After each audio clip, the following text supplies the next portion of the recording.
Thank you. So far this year, more than 100 people have been stabbed to death in the UK. For one community in particular, the crisis has become so acute that parents are deciding to send their teenagers to Somalia, Kenya and other parts of East Africa for their own safety. The Victoria Derbyshire programme has been told that hundreds of British teenagers are being sent by their Somali parents to parts of the world that for many years have been associated with violence and chaos. Our producer Sean Clare has been to Kenya to track down some of those who've swapped violence in London for a new life in Africa. For those risking their lives to seek asylum here, Britain is a place of refuge. But for one community, the streets in the UK have become so dangerous their young people are making the opposite journey.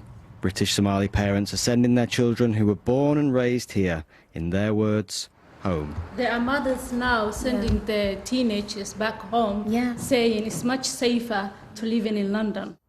The UK's knife crime epidemic has reached such a level that British teenagers are swapping the streets of the UK for East Africa. One of them, Yusuf, whose name we've changed, moved to Kenya from London when a friend was killed. In those few years that I was doing my A-levels, it was tough. Why was it tough? Just seeing people being dropped every other day, being stabbed. It's not the place to be for a teenager, I would say. Yusuf was talking there to Jamal Hassan, a British Somali who grew up in West London. Jamal turned his own life around after coming to Kenya as a teenager. When you walk in the streets, you don't have to look over your shoulder.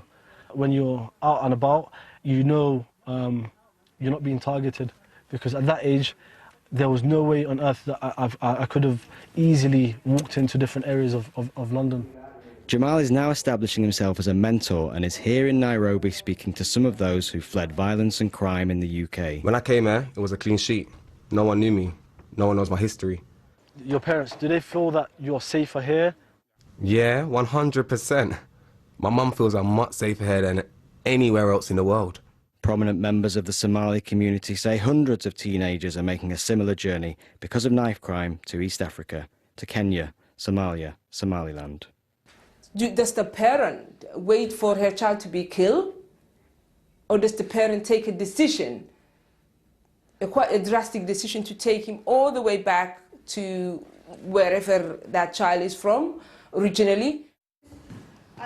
Despite British Somalis making up less than 1% of the UK population, according to one estimate, 8% of those stabbed to death in the UK this year were of Somali heritage. Parents don't know how to deal with this. This is not something they've encountered before. This is a British problem, and it's a problem that we've fallen into.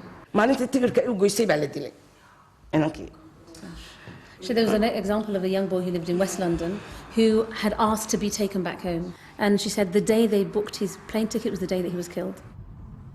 It's not the answer, but these are desperate parents. They want their children to live. It's a life and death situation, literally. It's survival. With that report.